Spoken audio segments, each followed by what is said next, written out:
O Denner até termina com o pior em campo aqui pra gente. Mas hoje, se o Paysandu tira o Denner do time, ele não tem outro. O único jogador tecnicamente acima da média que o Paysandu tem no banco de reservas é o Thiago Heleno. E ele é zagueiro. O Atlético não é aquele bicho papão de outros anos atrás. Aliás, faz uma Série B horrível. Compartilhe o vídeo. Deixe o seu comentário. A Série B já mostrou que você vai tropeçar em casa.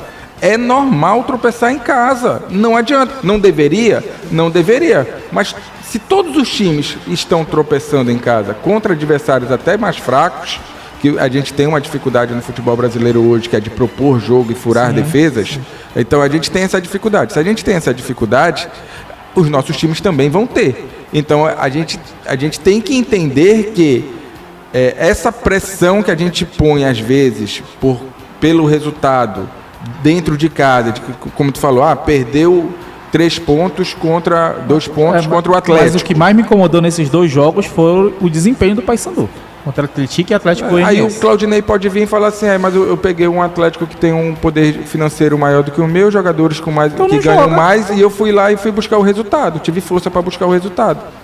Então, depois do segundo tempo. Se investimento só for sempre a desculpa, o Atlético vai ser campeão da Série B. Não, mas a mesma coisa que ele pode falar, cara. O Paysandu não tá entre os tops do campeonato. Concordo. Então ele tá jogando com as peças, com as armas que ele tem. Tá. Não tá, mas a gente não falou que era um quarteto interessante, que tava dando o que falar? Então tinha jogo. Todo mundo. Lá na Curuzu, na beirada, o pessoal que fica lá, eu não vou falar nome de ninguém. Foi um dos jogos mais difíceis do Paysandu. Mas todo mundo que chegava perto de mim, que eu perguntava, e aí, o que você acha hoje? Aí eu tô com medo. Medo assim, de receio. Sim. Sinal de alerta estava ligado dentro da Curuzu, porque todo mundo sabia que os caras estavam jogando bola, pô. E é natural, é normal, cara, você acabar perdendo ponto em casa e vai tirar ponto fora de casa, como o Paysandu está fazendo. Olha só, o RSN, Paysandu se acovardou durante o jogo quando deixou de agredir o time limitado do Atlético. Alguns da imprensa têm que parar de engrandecer esse Atlético e está longe de ser o time de outros anos. Realmente, o Atlético não é aquele bicho papão de outros anos atrás. Aliás, faz uma Série B horrível. O Atlético Paranaense faz uma Série B desastrosa, porque imaginou que ia bater e ia voltar com tranquilidade. Nada disso, meus amigos. Dito isso, o Paysandu hoje, apesar de não se esconder, de ter feito algumas boas contratações, como por exemplo Diogo Oliveira e também Garcês, ainda tem um teto de limite, pô. E ainda tem um teto de limite. E é esse que ele tá batendo agora. Limite físico e também limite técnico. Foi como a gente falou aqui. O único jogador tecnicamente acima da média que o Paysandu tem no banco de reservas é o Thiago Heleno. E ele é zagueiro. Se bota no ataque ainda ajudava um pouco ali. Pra você ver como é que tá. O Paysandu, repito, fez umas boas contratações, mas precisa elevar um pouco mais o nível técnico do banco de reservas. E aí tem que tirar, como o Matheus disse, tem que tirar o transferidor primeiro. Porque Paysandu vai jogar bem os primeiros 60, não vai jogar bem os últimos 30. É parte, cara. Não, o Paysandu... E mesmo assim, o Paysandu tomou o gol e foi buscar o empate. O Paysandu com a turma da frente, ok. Titular. Não. Se eu colocar... O jogo de hoje, o Paysandu entrou do jeito que entrou.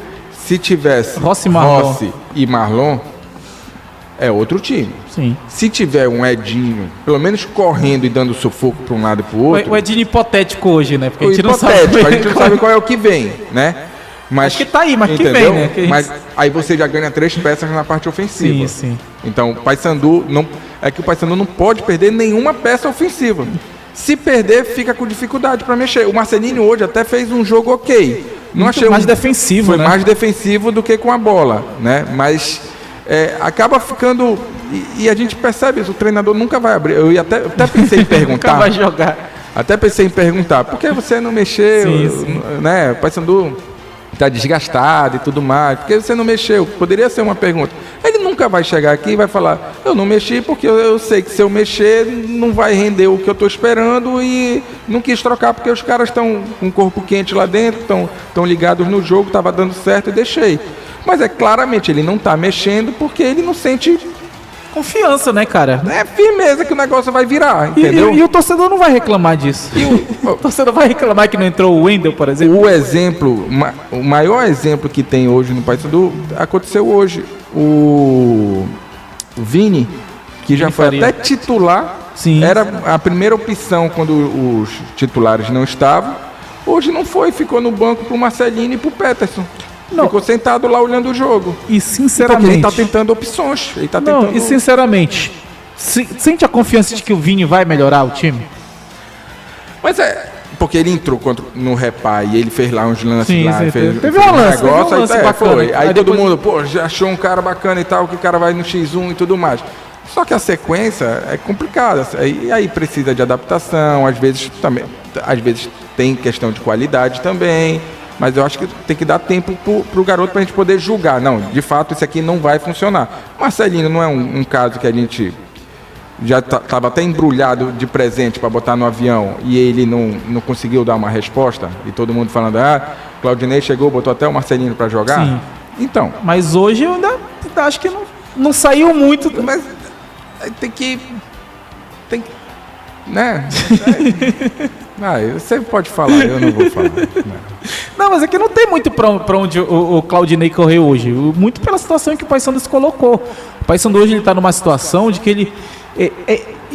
cara, sinceramente, é muito melhor pro Paysandu hoje terminar o jogo com Diogo e Garcês morrendo, sem conseguir correr, do que colocar quem tá no banco. É muito melhor pro Paysandu hoje o Diogo tá ali morto, parado, já cansado no segundo tempo, porque se uma bola cai e pinga pra ele te dá a esperança de que ele vai fazer uma coisa. Se a bola cai e pinga pro Garcês, ele te dá a esperança de que naquele último gás ele vai driblar 2, 3. Então, e isso é um ponto forte. O Paysandu hoje ele tem 2 atacantes titulares interessantes, que é o ponta esquerda e o centroavante. Tem 2 que a gente imagina que vão, pelo menos um, o Rossi, vai ser titular nessa equipe quando ele voltar. Tem o Marlon, que eu acho que dá conta do recado, mas claro que ele não é o Rossi, e é claro que ele vai oscilar para baixo em determinado momento da temporada. Mas eu ainda sinto, por exemplo, que o Paysandu hoje, o Denner até termina com o pior em campo aqui pra gente. Mas hoje, se o Paysandu tira o Denner do time, ele não tem outro. E eu vou trazer um dado aqui sobre o Denner. Eu acabei de olhar aqui. O Denner está jogando como titular nas últimas 5 partidas. Tem que ser lembrado que o Denner estava na Série C, sem a intensidade que a Série B exige, né? E com um ritmo de treinamento totalmente diferente. O cara já está 5 jogos direto aí, correndo, viajando e fazendo. É frescura, ele ganha para isso. Não, não é. O corpo sente. Sim. Então, ele vai ter essa queda porque já foi falado isso várias vezes aqui no microfone pelos os profissionais aí, tanto de Remo quanto de Paysandu. A partir do 3º jogo consecutivo, o jogador, se tiver um curto espaço de tempo para recuperar, o jogador começa a sentir fisicamente. Então, o Denner está passando por isso. Ele está no 5º jogo seguido dele como titular, porque não tem opção, sempre tem um ou outro fora.